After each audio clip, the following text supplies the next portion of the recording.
నమస్తే, one TV న్యూస్కి స్వాగతం. ముందుగా బులెటిన్లో హెడ్లైన్ చూద్దాం.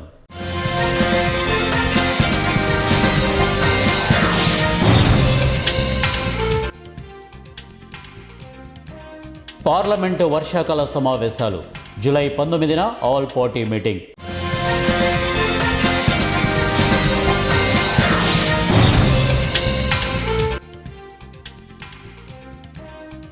టీఎంసీ మరో 12 బ్యాంకు ఖాతాల నిలిపివేత కొనసాగుతున్న సోదాలు.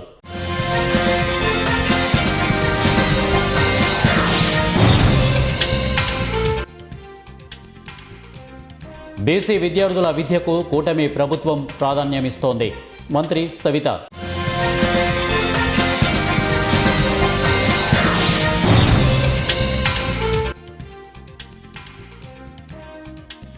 రైతన్నల కోసం ఎంత రక్తమైనా ధారపోయడానికి సిద్ధమే KTR.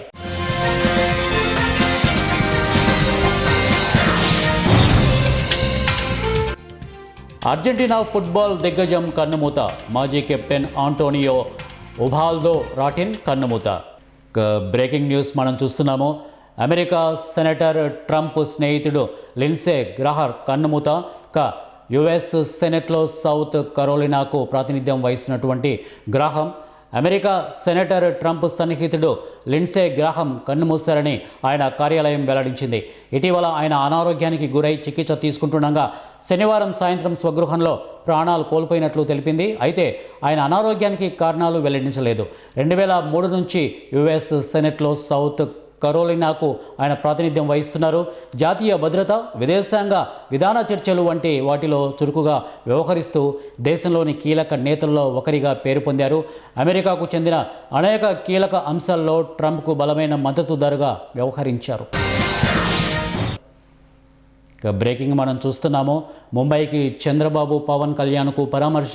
AP deputy CM Pawan Kalyan కొన్ని రోజులుగా భుజానికి సంబంధించినటువంటి సమస్యలతో బాధపడుతున్నారు. దీంతో ఆయన ఇటీవల ముంబైలోని కోకిలాబెన్ ఆసుపత్రికి వెళ్ళి చూపించుకున్నారు. వైద్యుల సూచనల మేరకు ఆసుపత్రిలో అడ్మిట్ అయి రొటేటర్ కఫ్ ఇంజ్యూరీస్కు సర్జరీ చేయించుకున్నారు. దాదాపు 3 గంటల పాటు వైద్యులు 2 భుజాలకు సర్జరీ నిర్వహించారు. సర్జరీ విజయవంతంగా పూర్తయిందని వైద్యులు ప్రకటించారు. బ్రేకింగ్ న్యూస్ చూస్తున్నాము. బెంగళూరులో ఘోరం. ఇంట్లో చొరబడి డెలివరీ బాయ్ పైశాచికం వీడియో వైరల్ అవుతోంది. సాధారణంగా చాలామంది ఇటీవల ఫుడ్ కోసం ఇతర సామాగ్రిని తెచ్చుకునేందుకు ఆన్లైన్ ప్లాట్ఫామ్లను ఉపయోగిస్తున్నారు. కొంతమంది డెలివరీ బాయ్లు ఇటీవల కస్టమర్ల పట్ల దారుణంగా ప్రవర్తిస్తున్నారు. ఈ క్రమంలో బెంగళూరులో ఘోరమైన ఘటన వెలుగులోకి వచ్చింది. ఒక డెలివరీ ఏజెంట్ యువతి ఇంట్లోకి చొరబడ్డారు. అంతేకాకుండా ఆమె వద్దని వారిస్తున్న బాత్రూంకు వెళ్ళి ఉపయోగించుకున్నాడు. ఆ తర్వాత అతని ప్రైవేట్ పార్టును ఆమెకు చూపిస్తూ పైశాచికంగా ప్రవర్తించాడు. పార్లమెంటు వర్షాకాల సమావేశాలు ప్రారంభానికి ఒక్కరోజు ముందు అనగా జూలై 19న ఉదయం 11 గంటలకు కేంద్ర ప్రభుత్వం అఖిలపక్ష సమావేశానికి పిలుపునిచ్చింది. ఈ భేటీలో ప్రభుత్వం తన ఎజెండాను వివరించనుండగా ప్రతిపక్షాలు తమ సభలో లేవనెత్తే కీలక అంశాలను ప్రస్తావించే ఈ అవకాశం ఉంది.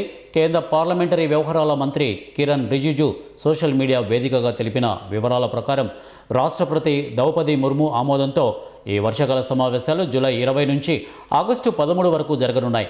దేశ ప్రయోజనాలకు సంబంధించిన అంశాలపై అర్థవంతమైన చర్చలు, నిర్ణయాలు ఈ సమావేశంలో జరుగుతాయని ఆయన పేర్కొన్నారు. పశ్చిమ బెంగాల్ పోలీసులు టీఎంపీకి చెందినటువంటి మరో 12 బ్యాంకు ఖాతాలను శుక్రవారం స్తంభింపజేశారు.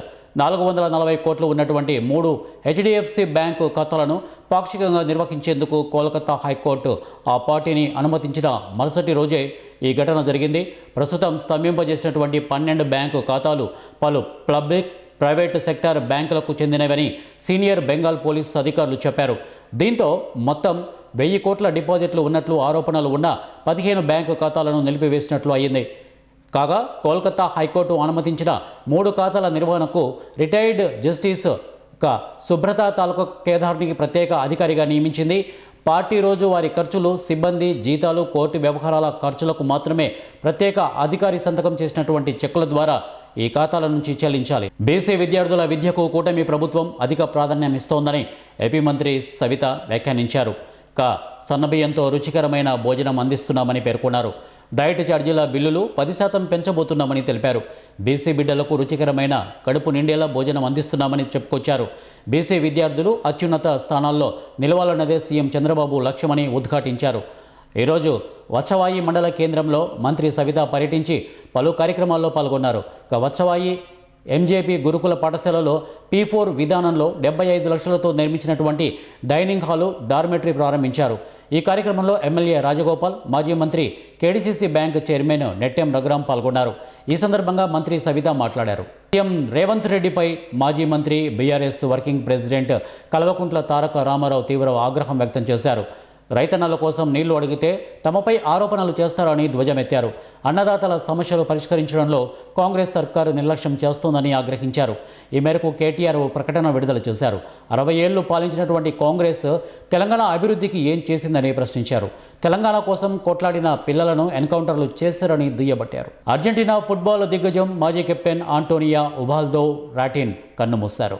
అర్జెంటీనా అత్యుత్తమ మిడ్ ఫీల్డర్లో ఒకటిగా గుర్తింపు పొందినటువంటి రాటిన్ మృతి పట్ల ఫుట్బాల్ ప్రపంచం సంతాపం వ్యక్తం చేస్తోంది.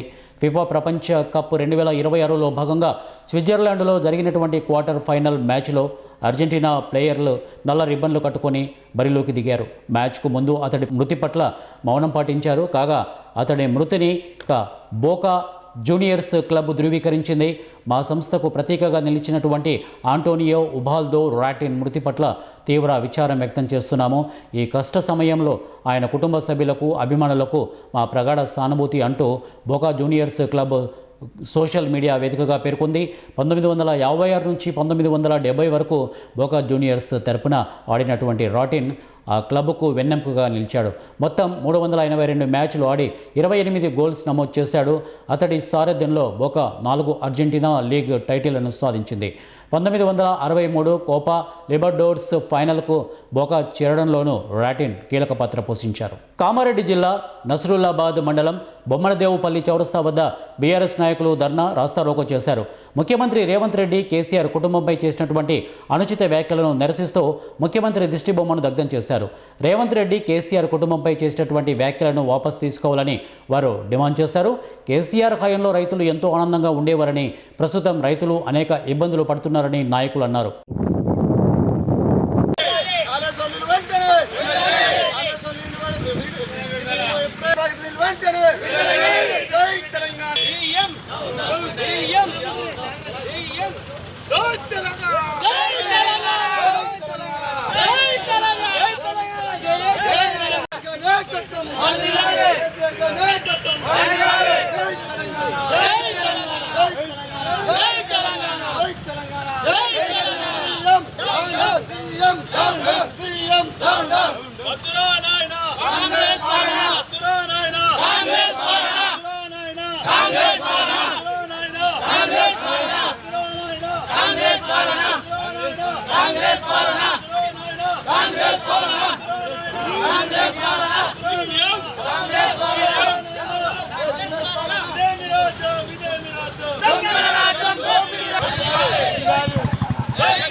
ప్రెస్ మీట్లో రేవంత్ రెడ్డి గారు కేసీఆర్ గారిని, కేటీఆర్ గారిని, హరీష్ రావు గారిని రక్తం చిందించి రైతుల పంట చల్లాలని చెప్పడము, తెలంగాణ తీసుకొచ్చిన కేసీఆర్ మహానుభావుడు, ఈ తెలంగాణ గురించి పోరాడే యోధులకు రక్తం చిందిస్తానని అనటం కాంగ్రెస్ ప్రభుత్వం రేవంత్ రెడ్డి గారికి సిగ్గుచేటు. ఎందుకంటే రేవంత్ రెడ్డి గారు మీరు ఈరోజు సీఎం పదవిలో ఉన్నారంటే కేసీఆర్ దయవల్లనే ఉన్నారు. కేసీఆర్ తెలంగాణ భారతదేశంలో పట్టణం ఎక్కించిన వ్యక్తి కేసీఆర్ గారు. ఈరోజు కేసీఆర్ గారు, కేటీఆర్ గారు రక్తం చెందిన ఆ రోజు నువ్వు తెలంగాణ ఉద్యమం నడుస్తుంటే తెలంగాణలకు తుపాకీ పెట్టి షూట్ చేసిన వ్యక్తి. రాబోయే రోజుల్లో నిన్ను తెలంగాణ ప్రజలు రక్తం కాదు, నీకు రక్తం చుక్క తీసి నీకు ఏలాల కడితే రోజులు వస్తాయి. రైతులు కేసీఆర్ గారు రైతులను కాళేశ్వరం ప్రాజెక్ట్ కట్టి రైతులను ఆదుకుంటే ఆ తెలంగాణ రాకముందు ఎట్లుండే మన పంటలు, తెలంగాణ వచ్చిన తర్వాత 2.5 లక్షల ఎకరాలు పంట పండుతుంది. ఈరోజు కేసీఆర్ గారి నాయకత్వంలో రైతును రాజు చేస్తే నువ్వు వచ్చిన తర్వాత ఈరోజు ఏదైతే కాంగ్రెస్ ప్రభుత్వం వచ్చిన తర్వాత రైతులను మోసం చేస్తూ ఏదైతే కాళేశ్వరం ప్రాజెక్టు ఉందో హల్దీవాగ్ నుంచి మల్లన్ సాగర్ తీసుకొచ్చినట్లయితే నిజాం సాగర్ నీళ్ళు వస్తాయి, నిజాం సాగర్ ఏరియా ఇక్కడ బాన్సర్ కాన్సర్ నీళ్ళు వస్తాయని ప్రజలు కోరుకుంటే నువ్వేమో ఏదైతే తెలంగాణ తీసుకొచ్చిన వాళ్ళకి రక్తం తిండి చేస్తున్నావు, సిగ్గుచేటు. ఆ వ్యాఖ్యలు వెనుక తీసుకోవాలని మేము బీఆర్ఎస్ పార్టీ తరఫున బాన్స్వాణి నిజామాబాద్ మండలంలో డిమాండ్ చేస్తున్నాం. ఈరోజు ఇంతమంది కార్యకర్తలు వచ్చిన వాళ్ళు వీళ్ళందరికీ మళ్ళీ ఒకసారి మనస్ఫూర్తిగా బీఆర్ఎస్ పార్టీ ధన్యవాదాలు చెప్తున్నాం. రాష్ట్రంలోనే ఆరోగ్యానికి పెద్దపీట వేసిన ఏకైక ప్రభుత్వం కూటమి ప్రభుత్వమని రాష్ట్ర రవాణా శాఖ మంత్రి మండపల్లి రాంప్రసాద్ రెడ్డి పేర్కొన్నారు. రాయచోటి పట్టణంలోని టీడీపీ కార్యాలయంలో సీఎం సహాయ నిధి పథకం కింద 73 లబ్ధిదారులకు 63 లక్షల రూపాయల చెక్లను మంత్రి పంపిణీ చేశారు. ఈ సందర్భంగా మంత్రి మండపల్లి రాంప్రసాద్ రెడ్డి మాట్లాడుతూ గ్రామీణ స్థాయి ప్రైమరీ హెల్త్ సెంటర్ల నుంచి జిల్లా స్థాయి ఆసుపత్రుల వరకు అప్గ్రేడ్ చేసి ప్రజలకు మెరుగైన వైద్యం అందిస్తున్నారని అన్నారు. రాయచోటి పట్టణంలోని ప్రభుత్వ ఏరియా ఆసుపత్రిలో దాదాపు 23 కోట్ల రూపాయలతో 150 పడకల పనులను వేగవంతం చేసి క్రిటికల్ కేర్ యూనిట్లను ఏర్పాటు చేసి ప్రజలకు అందుబాటులోకి తీసుకొస్తున్నామని వారన్నారు. గతంలో గ్రామీణ ప్రైమరీ హెల్త్ సెంటర్లతో పాటు ఆయుష్ కేంద్రాలలో మందుల కొరత ఉండేదని, ఇప్పుడు ఎలాంటి మందుల కొరతలు లేవని అన్నారు. రాష్ట్ర వ్యాప్తంగా కింది స్థాయి డాక్టర్ల నుంచి పది స్థాయి డాక్టర్ల వరకు బాధ్యతలు సక్రమంగా నిర్వర్తిస్తున్నారని వారన్నారు. చికిత్సలకు సంబంధించి వైద్య పరికరాలను కూడా ఇక్కడ అందుబాటులోకి తీసుకొచ్చేదానికి చర్యలు తీసుకుంటున్నాం.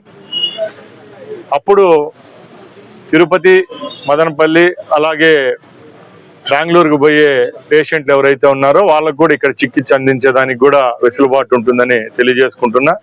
అలాగే నియోజకవర్గ వ్యాప్తంగానే కాదు, రాష్ట్ర వ్యాప్తంగా 104 పనిచేస్తూ ఉంది. అలాగే ప్రతి ఒక్క ఏరియా హాస్పిటల్లో, ప్రైమరీ హెల్త్ కేంద్రాలలో, ఆయుష్ హాస్పిటళ్లలో ఎక్కడికి పోయినా కూడా గతంలో మందుల కొరత ఉండేది. ఇప్పుడు ఏ విధమైన కొరత లేకుండా ప్రతి ఒక్క హెల్త్ సెంటర్లలో కింద స్థాయి ఉద్యోగస్తుల నుంచి పై స్థాయి డాక్టర్ల వరకు బాధ్యతలు సక్రమంగా నిర్వర్తిస్తున్నారు. అలాగే ఇప్పుడు గౌరవ ముఖ్యమంత్రి గారు కూడా ఈ యొక్క అనుసంధాన కార్యక్రమం ప్రతి ఒక్క హాస్పిటల్లో ప్రతి ఒక్కరికి డేటా కావాలి, ప్రతి ఒక్క పేషెంట్ గ్రామాల్లో పనిచేసి చిన్న చిన్న కార్మికుల దగ్గర నుంచి ప్రతి ఒక్కరు డేటా కావాలని చెప్పి ఈరోజు ఒక పైలట్ ప్రాజెక్ట్ సంజీవని కార్యక్రమాన్ని కుప్పంలో దిగ్విజయంగా పూర్తి చేసి ఇది రాష్ట్ర వ్యాప్తంగా సంజీవని కార్యక్రమాన్ని కూడా ప్రారంభించడం జరిగింది. ఆ డేటా ఉన్నప్పుడు తప్పకుండా ఎవరైతే రోగి ఉంటారో ఆ రోగికి సంబంధించిన ఏవైతే రోగాలు ఉంటాయో అవన్నీ ప్రతి ఒక్కటి రికార్డు దాంట్లో పొందుపరచడం ద్వారా ఫ్యూచర్లో రాబోయే డయాగ్నోసిస్ కూడా ఈజీగా ఉంటుంది. కాబట్టి ఆ సంజీవని పథకాన్ని కూడా దిగ్విజయంగా రాష్ట్ర వ్యాప్తంగా ఇంప్లిమెంట్ చేయడం జరుగుతూ ఉంది. ముఖ్యంగా ముఖ్యమంత్రి సహాయ నిధి విషయానికి వస్తే మన నియోజకవర్గం రాయచోట్లో రాష్ట్రంలో ఏ నియోజకవర్గంలో లేని విధంగా ఇప్పటికే మనం 12,000 మంది రోగులకు 14 కోట్ల రూపాయలు ఇచ్చామంటే ఒకసారి అర్థం చేసుకోవాలా ఈ ప్రభుత్వానికి ఎంత చిత్తశుద్ధి ఉంది. సగటున ప్రతి ఒక్క నెలకు 65 లక్షల రూపాయలు కేటాయించింది ఈ ముఖ్యమంత్రి సహాయ నిధికి. దీనికి సహకరించిన గౌరవ ముఖ్యమంత్రి గారికి మీ అందరి తరపున ధన్యవాదాలు తెలియజేసుకుంటూ సెలవు తీసుకుంటున్నా. జై హింద్. మార్కాపురం జిల్లా భారతీయ జనతా పార్టీ సీనియర్ నాయకులు సురవరం వీరారెడ్డి ఆధ్వర్యంలో ఆదివారం దోర్నాల మండలం కటకానిపల్లి ఎస్సీ పాలనకి చెందినటువంటి 50 కుటుంబాలు భారతీయ జనతా పార్టీ కార్యాలయం నందు జిల్లా అధ్యక్షులు పివి కృష్ణారావు సమక్షంలో భారతీయ జనతా పార్టీలో చేరారు.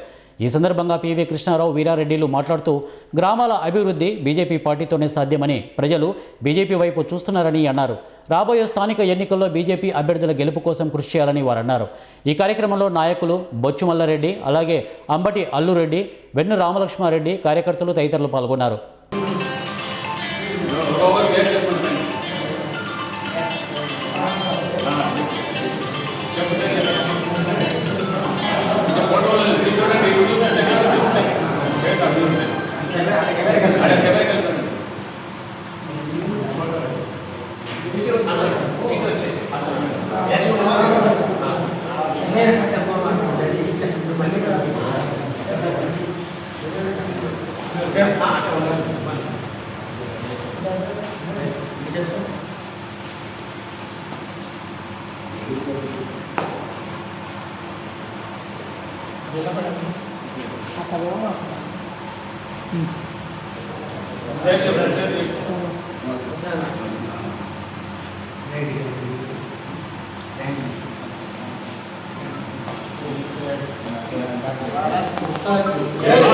కర్నూలు జిల్లా పత్తికొండ పట్టణంలో సాయిబాబా ధ్యాన మందిరంలో వాల్మీకి మహాసభ సాయిబాబా ఆధ్వర్యంలో నిర్వహించారు. ఈ వాల్మీకి మహాసభకు ముఖ్య అతిథిగా డీఎస్పీ వెంకటరామయ్య మరియు ఇతర జిల్లాల నుండి వాల్మీకి నాయకులు హాజరయ్యారు. ఈ కార్యక్రమంలో డీఎస్పీ వెంకటరామయ్య మాట్లాడుతూ బోయ కలస్తుల విద్యార్థుల్లో మార్పులు ఎక్కువగా వచ్చిన వారికి పెద్దల చేత వేదికపైన ప్రతిభా పురస్కారాలు అందించారు. రాబోయే రోజుల్లో విద్యార్థులు తమ ప్రతిభతో ఉన్నత స్థాయికి ఎదగాలని వారు కోరారు.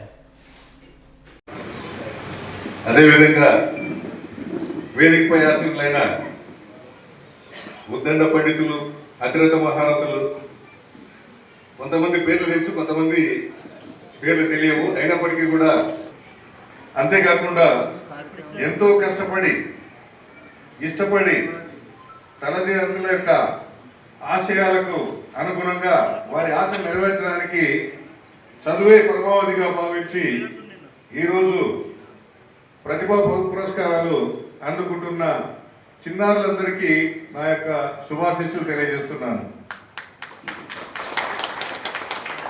ఇప్పటిదాకా చెప్పిన వక్తలందరూ కూడా ఇందులో మెజారిటీ విద్య అనేది చాలా గొప్పది. విద్యను మనము ఎటువంటి పరిస్థితుల్లోనూ నిర్లక్ష్యం చేయకుండా విద్యను అభ్యసిస్తే దానివల్ల కలిగే ఫలితాలన్నీ కూడా చెప్పడం జరిగింది. ఇక్కడ ముఖ్యంగా చిన్నారుల యొక్క తల్లిదండ్రులు, చిన్నారులు మనము ఒక కులానికి పరిమితం కాకుండా ఓవరాల్గా తీసుకుంటే చిన్నారులు ఉన్నారు, కష్టపడ్డారు, చదివారు. అంతేకాకుండా ఆ చిన్నారులను ఎన్ని కష్టాలున్నా, ఎన్ని సాధక బాధకాలున్నా వాటన్నిటినీ పక్కన పెట్టి తమ యొక్క రక్తాన్ని దారిపోసి ఎంతో కష్టపడి తమ పిల్లలను ఈ స్థాయికి, అంటే అత్యున్నతంగా మార్కులు తెచ్చుకునే స్థాయికి తీసుకొచ్చిన పెద్దలందరికీ, తల్లిదండ్రులందరికీ నా యొక్క హృదయపూర్వక నమస్కారాలు తెలియజేస్తూ పాదాభివందనాలు చేస్తున్నాను. ఎందుకంటే మీ పిల్లలు ఈ స్థాయికి వచ్చారని చెప్పేసానంటే మీ కృషి అనేది ఎటువంటి పరిస్థితుల్లోనూ మేము విస్మరించలేము. నాకు అంటే కొద్దిగా సుదీర్ఘమైన ఉపన్యాసం ఇవ్వాలని ఉంది, కానీ కొంత కాలాతీతం వల్ల, సమయాభావం వల్ల చెప్పలేకపోతున్నాను. ఫుల్ టైం అయినప్పటికీ కూడా నాకు బయటికి పోవడానికి వస్తుంది కాబట్టి తప్పని పరిస్థితుల్లో కొంత కట్ చేసి చెప్పేస్తాము. తర్వాత దయచేసి వీళ్ళ భయం అంతా ఏమంటే వేదికపై సో పెద్దలు మనకు చెప్పినట్లు మన తల్లిదండ్రులు పిల్లలపైన, విద్య పైన ఎటువంటి పరిస్థితుల్లోనూ వేరే వ్యాపకాలు పెట్టొద్దని ఒక వక్త చెప్పారు. నాకు ఇప్పుడు అది గుర్తొస్తుంది. వ్యవసాయము మామూలుగా ఇదే సీజన్లోనే మనం విత్తనానికి పోతాం. నేను జస్ట్ అప్పుడు 9th క్లాస్ చదువుతున్నా.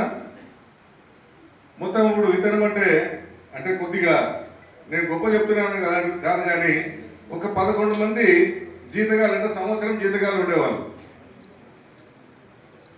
వాళ్ళందరితో పాటు మా అమ్మ ఏం చెప్పేదంటే, రే నువ్వు కోటి విద్యలైనా ఒక కోనరకి బుద్ధి లేదురా, దానికంటే కూడా మించింది ఏమీ లేదు అని చెప్పేసి ఒక కుగ్రామం నాదే. నేను కూడా పెద్ద ఏదో సిటీ నుంచి ఏం రాలేదు.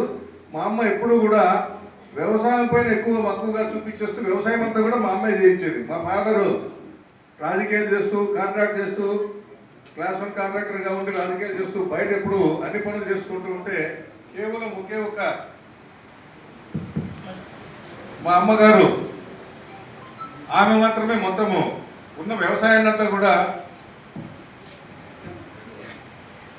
ఆమె ఒకటే చేయించేది.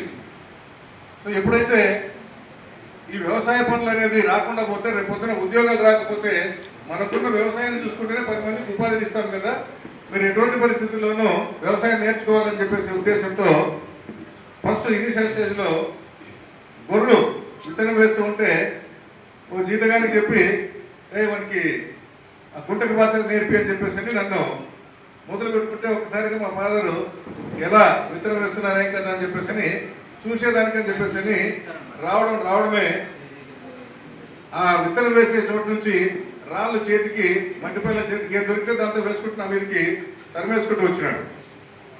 నేను గుంట గడిచి పెట్టేసి నేనేమన్నా తప్పు పాస్తున్నానేమో, నేనేమన్నా పొరపాటున ఇందుల్ని కామారెడ్డి జిల్లా బాన్సువాడ పట్టణంలో 44 లక్షలతో నూతనంగా నిర్మించిన రూరల్ పోలీస్ స్టేషన్, అలాగే ట్రాఫిక్ పోలీస్ స్టేషన్తో పాటు ఆసుపత్రిలోని పోలీసు హెల్త్ అవుట్ పోస్ట్ సదరం క్యాంపులను ఎమ్మెల్యే పోచారం శ్రీనివాసరెడ్డి జిల్లా ఎస్పీ రాజేష్ చంద్రతో కలిసి ప్రారంభించారు. ఎమ్మెల్యే పోచారం మాట్లాడుతూ దేశం అభివృద్ధి చెందాలన్నా, ఒక రాష్ట్రం అభివృద్ధి చెందాలన్నా, ఒక ప్రాంతం అభివృద్ధి చెందాలన్నా శాంతి భద్రతలు ఎంతో ముఖ్యమని ఆయన అన్నారు. ఎక్కడ శాంతి సహనం ఉంటుందో, ఎక్కడైతే ప్రజలకు రక్షణ ఉంటుందో అక్కడ అభివృద్ధికి నాంది పలుకుతుందని వారు అన్నారు. ఎక్కడైతే శాంతి భద్రతలకు విఘాతం కలుగుతుందో అక్కడ అభివృద్ధి జరగదని ఆయన అన్నారు. జిల్లా ఎస్పీ మాట్లాడుతూ పోలీస్ వ్యవస్థ అంటే ప్రజల్లో ఒక భరోసా అని ఆయన అన్నారు.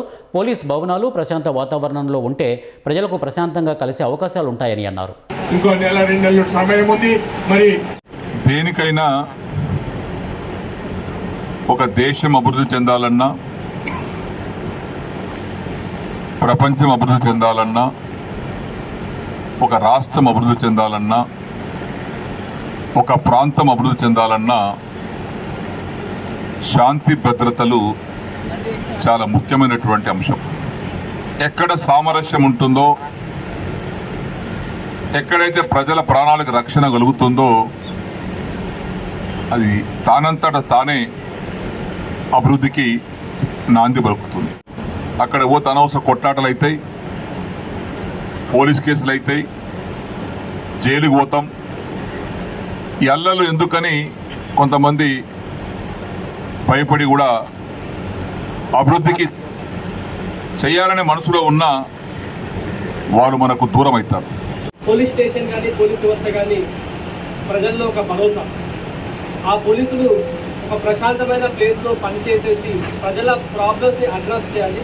ఇప్పుడున్న ప్లేస్లో కొంచెం ఇరుగ్గా ఉండేది, పబ్లిక్ కూడా అప్పుడు చాలా కష్టంగా ఉండేది. బట్ ఇప్పుడు నూతన భవనంలో సర్కిల్ ఇన్స్పెక్టర్ గారికి ఒక సపరేట్ అంత ఒక బిల్డింగ్ ఉంది. ఆ బిల్డింగ్లో పబ్లిక్ అతను కాంటాక్ట్ అయ్యే అవకాశం ఉంటుంది. పబ్లిక్ కూడా వాళ్ళ సమస్యలతోటి ఆఫీసర్ని అప్రోచ్ అయ్యే అవకాశం ఉంటుంది. ఎక్కడైతే పోలీస్ వ్యవస్థ స్ట్రాంగ్ ఉంటుందో ఆ ప్రాంతం కూడా చాలా డెవలప్ అవుతుంది. అండ్ మరొక విషయం, 2024తో పోల్చుకుంటే 2025లో మన కామారెడ్డి జిల్లాలో 50 మంది ప్రాణాలు మనం కాపాడగలిగాం రోడ్ యాక్సిడెంట్లో పోకుండా. అండ్ బులెటిన్ ముగించే ముందు హెడ్లైన్స్ మరొకసారి.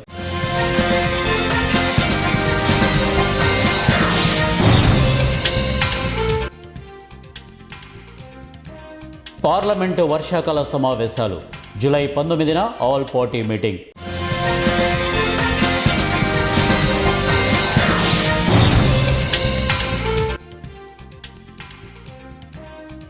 టీఎంసీ మరో 12 బ్యాంకు ఖాతాల నిలిపివేత కొనసాగుతున్న సోదాలు.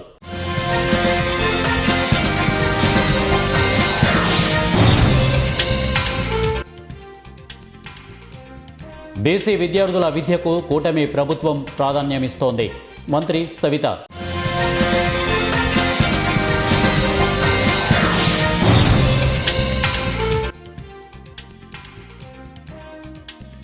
రైతన్నల కోసం ఎంత రక్తమైనా ధారపోయడానికి సిద్ధమే కేటీఆర్.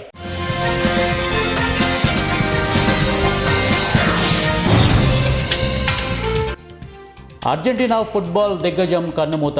మాజీ కెప్టెన్ ఆంటోనియో ఉబాల్డో రాటిన్ కన్నుమూత. ఇవే బులెటిన్ అప్డేట్స్. నెక్స్ట్ బులెటిన్లో కలుద్దాం. Until then keep watching 1TV news.